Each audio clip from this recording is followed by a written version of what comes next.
Cold day in motherfucking Georgia. Happy New Year to you guys, man. Updating. It's your boy Shavar Madner back again with another video. It's cold as balls out here. Got my Samsung S9 Plus back fixed, line on, and it was cracked.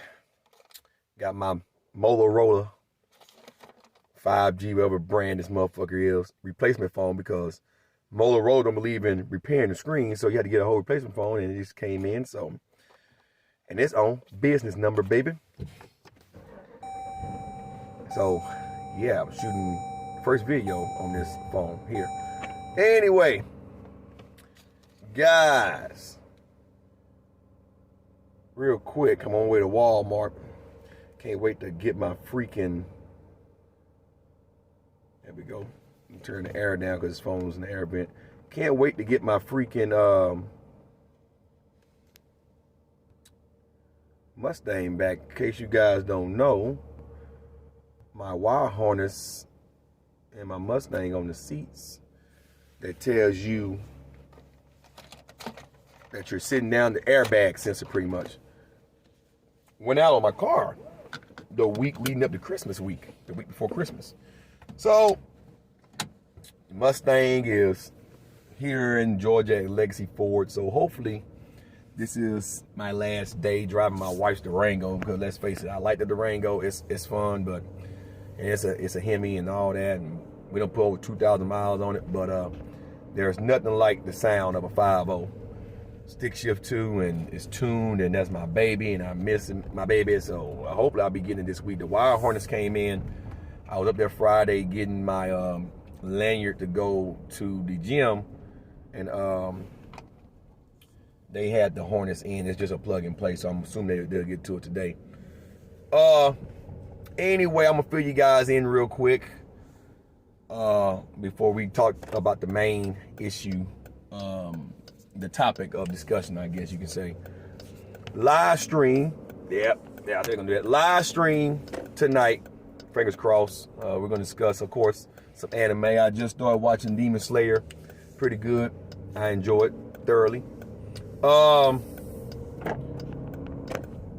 I'm going to be working on my garage for the next few months. I'm actually going to modify the hell out of it. I'm going to start training clients inside my home here real soon. So yeah, I'll be on the lookout for those videos on my next YouTube channel that I'm working on.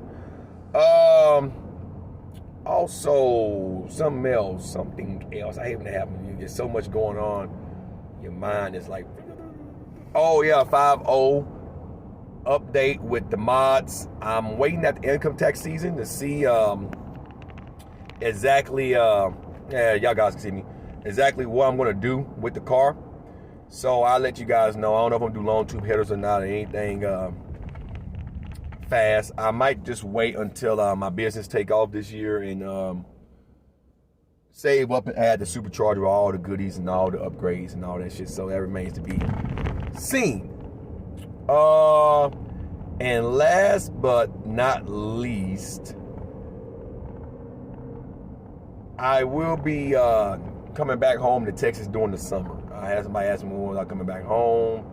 One of the guys that watch my channel try to link up down in Houston. What's up, H-Town 713. So I would try to be that way for the summer.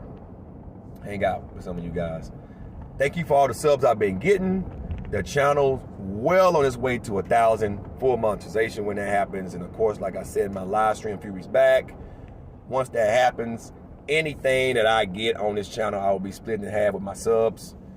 Random picks, random drawing, and live on the live stream, giving you guys some of that YouTube money. Because let's face it, without you subs watching, we won't get paid.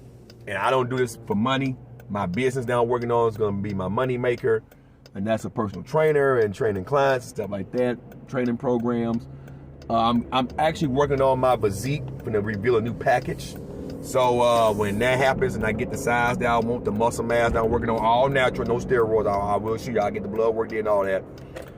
Then I'll be ready to rock and roll with the business. You know, my body is my canvas. My canvas makes me money, and you know, I'm paid offline already from military service and things like that. but there's nothing like having some extra income. But YouTube isn't my primary source of income. So my prices will be affordable, like I said in the past. Just be on the lookout for that. I'll be sending you guys little clips and snippets on this channel on what to expect when I debut my fitness channel. Now, let's talk about Antonio Brown. First off, congrats to all the division leaders that have clinched their way into the playoffs.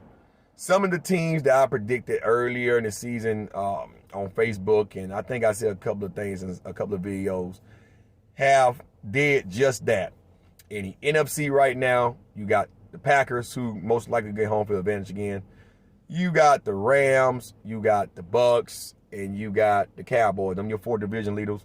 Then you got the Cardinals, the Eagles. Well, the Cardinals, the 49ers, and the Eagles as your wild cards, 5th, 6th, and 7th seed.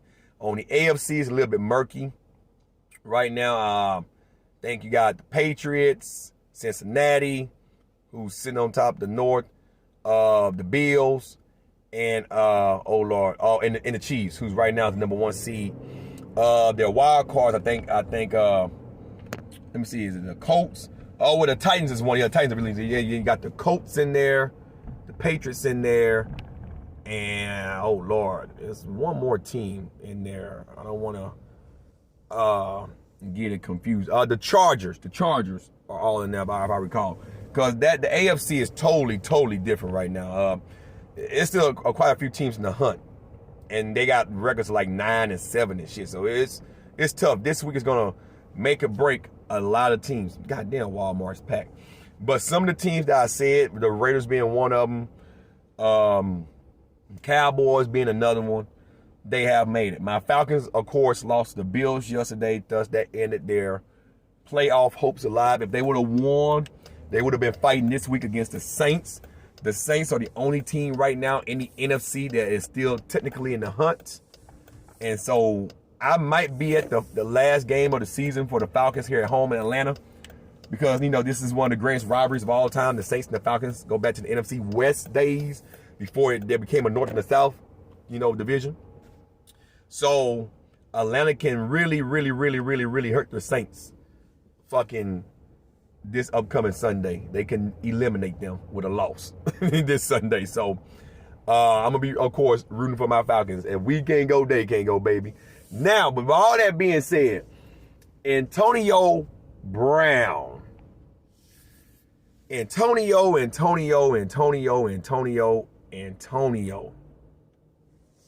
I needs to know. I really needs to know. Park my car and finish this video real quick. What happened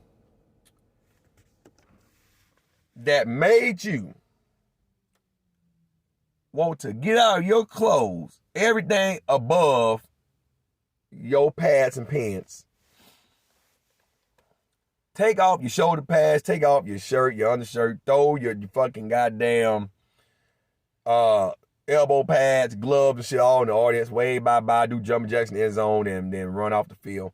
And then you didn't even leave with an Uber. You called a personal chauffeur around that deals with high-profile people like yourself in the NFL and other businesses that's filthy rich. And from my understanding is Bruce Arians asked you to get back in the game. Now, I'm not going to make speculations to the beef and drama. We all know that you lied about being vaccinated with COVID. A lot of people do it. There's no big deal. But I noticed yesterday, because I watched all the games. I got an NFL ticket. I noticed yesterday that the Jets, they were kicking y'all ass for a while. Real motherfucking bad. Up and down the field up there at East Rutherford, New Jersey at MetLife. Up and down, round and round. You were double coverage most of the game. And I understand last week when y'all demolished Carolina after how the Saints held y'all, but you didn't play in the Saints game. You came back after your 3-game suspension from the COVID line, vaccination card shit, and you had a field day. So see, me as a football guy sitting at home after my team got eliminated from the playoff contention, I'm going back and forth to the games, and I noticed I seen your demeanor starting to change in the second quarter when you couldn't get the type of catches and shit that you wanted. See, the attention wasn't on you. Tom Brady tried to go to Evans a few times, double cover. The Jets have one of the toughest pass defenses in the league. They may have a crappy record, but their pass defense is top notch. They really couldn't run the ball too much because they ain't got Leonard Fournette. Ronald Jones got hurt. So Tom Brady went to his true,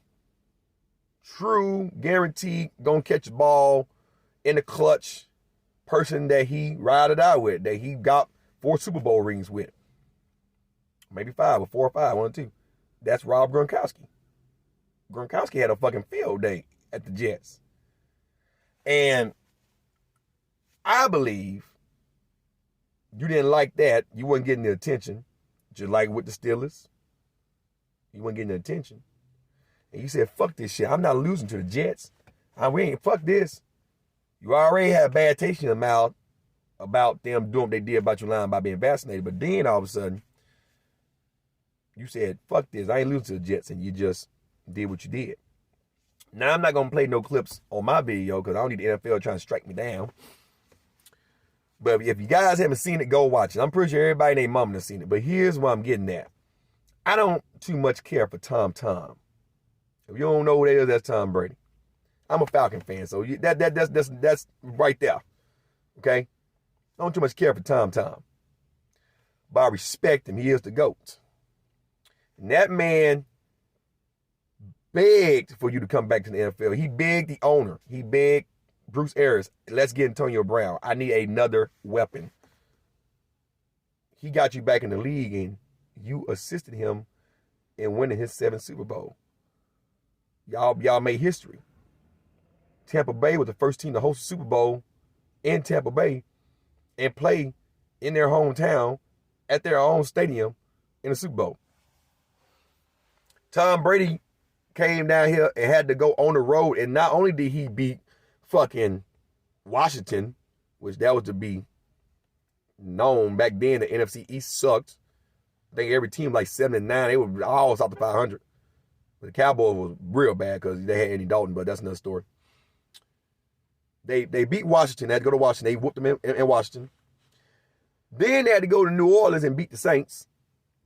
The Saints had them, but then the playoffs, Tom Brady just annihilated them. Actually, the Saints got robbed, but that's another story. But they had to go to Green Bay in the NFC Championship game. So they beat the 5 seed, the 2 seed. Then the number 1 seed, Green Bay at home.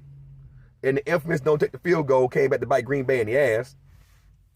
But, yeah, kick a field goal or whatever. I can't remember. They didn't take the field goal or they didn't go for a touchdown, 1 or 2. But anyway, point is, you helped Tom Brady win those games.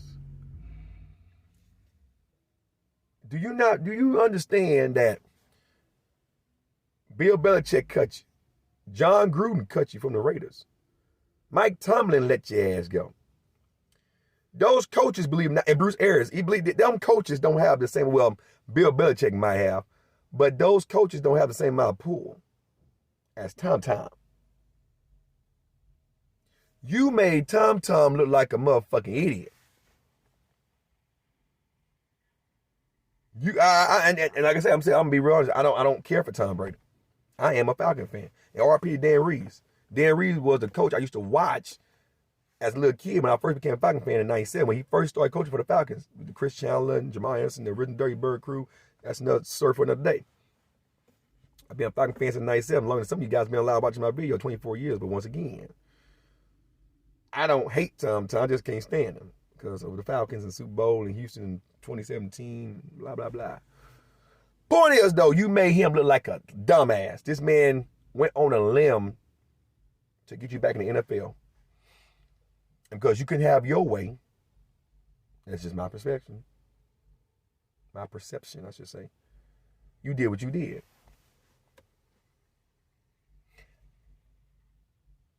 Crossing Bruce Arians is one thing. Crossing Tom probably cost you your NFL career forever.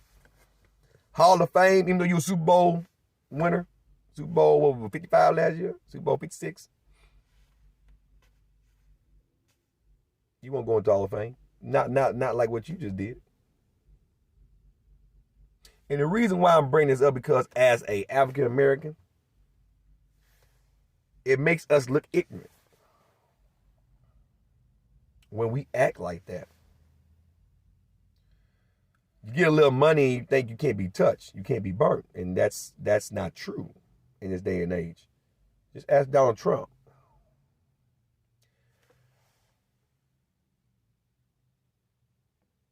I'm not going to speculate the beef that you might have had with Bruce Arians and the rest of the guys there with Tampa Bay, but when you did what you did and you made Tom Brady look like a motherfucking idiot, old Tom, I assure you, Tom Brady gonna make it well known that he probably doesn't want to play with you ever again in the NFL.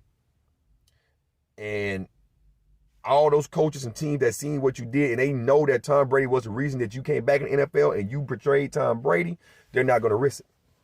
They're not going to roll the dice. Man, you got a family and kids to take care of, man. Yeah, you got more money than me. I'm a bum compared to your income. And that's okay. I don't have to do sports or put my body on the line to have an income. I actually served my country and went to Iraq and I got post-traumatic stress from it and some other things. But guess what? I was glad to do what I did. Now I'm helping change people's lives through physical fitness and personal training. Go get some help. I'm going to use that term that Michael Jordan used to say. Just stop it. Get some help. You really need to reevaluate what you just done, man. Like, that was very sad on all levels in the NFL. And the only thing I can think of is because you weren't getting the attention you wanted. You feel like that Tampa Bay can't win without you, and that's a lie. and I guess you didn't want to lose to the Jets because I guess you assume y'all were going to lose.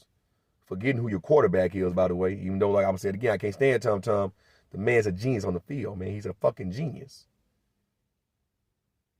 If you just watch him play, he's a fucking genius. He's like the Peyton Manning and the Troy Aikmans and the John Elways of yesteryears. Well, him and Peyton Manning had a good rivalry when they was playing together. Eli as well, back when Eli was good. I mean, the guy, he's a fucking genius. And it's like you just said, we ain't gonna win this game. And I ain't gonna lose to the Jets. I can take a loss here and there, but not to the Jets. I wish you well, man. I wish you well. I'm going to pray for you. But I just don't know anymore. That was sad. I needed a topic to talk about Monday, and you gave me a good one.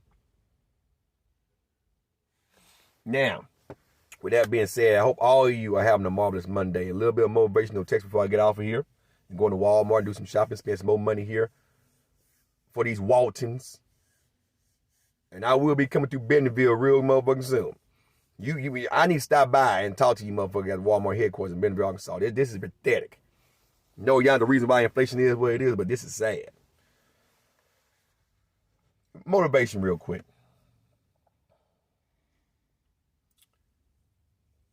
When your mind is always on the go,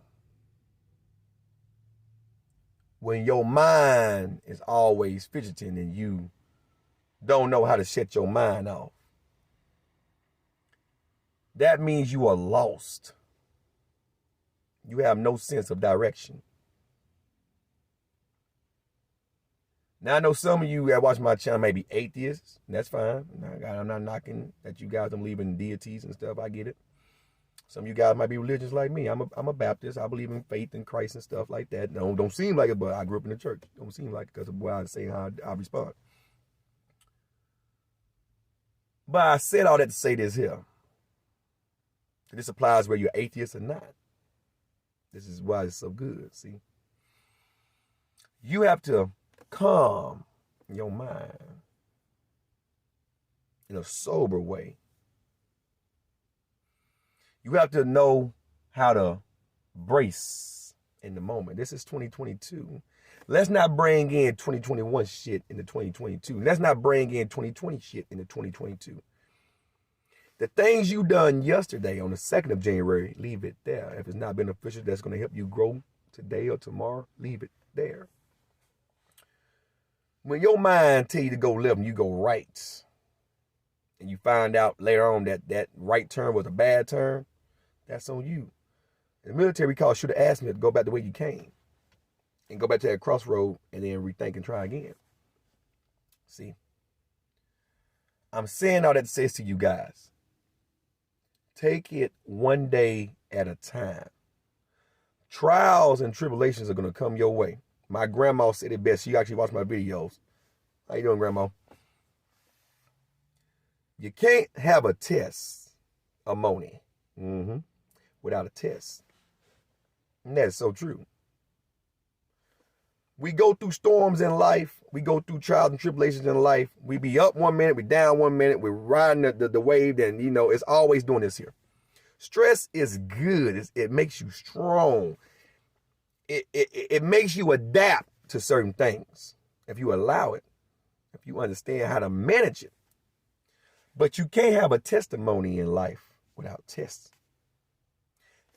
How you handle the test dictates how your testimony will be told. See, trials and tribulations, they allow you to grow, adapt, overcome. Humble your mind. Hard times don't last always. Tough people and hard people do. See, I want all of you to have an awesome year. It's been bad for us, a lot of us, last 2 years. Last year was probably the worst year of my life. And I'm talking about doing my combat time and everything. But guess what? I'm still standing. I thought 2020 was bad for me. Oh, no. But I'm not going to quit because I got faith in myself. I believe that God got my back. And the strength that he gives me can nobody take away. I done been down before. I done been beat down. Didn't have nowhere to go. Been through all that. I slept in my back in my younger years when I was a little bit thought I was a little bit how I got now. Slept in my in-laws' shed in the backyard during one of the coldest winters in Texas in 2010, 2011. Until I got on my feet. I've been down, I've been beat down. I lost stepdad last year, lost cousin last year, lost an aunt, found my aunt dead in the house actually a couple years ago. Her sister back. I done been down, lost a niece. I done been drugged through the mud the last couple years. Had COVID. My son might have autism. You just find that out. There's a lot of things that I have to deal with. But I keep going, baby. Because I'm too determined. I want you guys and you women that watches my channel to have the same mindset. You don't quit. How do you want your testimony to be wrote? You don't quit. You fight. You fight for what you believe in. You take life by the horns, you ride that motherfucker. When your life is hard, and you don't make it hard, but life by design is hard, it'll actually be easier for you to survive because you will adapt to the tough times. But when you make your life hard because you want to go the easy way, it's hard, baby. It's hard to survive that way because you don't have no sense of direction. Slow down. Focus. One step at a time. Visualize your dreams, your goals, your aspirations, and tackle them, just like I'm doing this year. Make money. Have an awesome life. And guess what? For those of you fitness buff that's going to be watching my fitness channel, hey, let's get in shape together. And let's kick COVID in the ball sack, because I'm tired of talking about COVID. I wish all you well. Live stream tonight, if not tomorrow night. Dragon Ball topic. Another Goku series coming up. And Demon Slayer, I'm on it, so I'll be giving my honest review about it when I'm done watching the whole anime series, man. You guys stay safe. I'll see you in a few hours. And, yeah, man, Antonio Brown, praying for you, bro. Get some help. And let me go in Walmart and spend another $300, maybe $400 motherfucking dollars. Because let's face it, Walmart is a store that you want to go to, but you don't want to go to. That makes sense? I think that makes sense. Yeah. I'll holler, man. I'll talk to you guys later. Peace.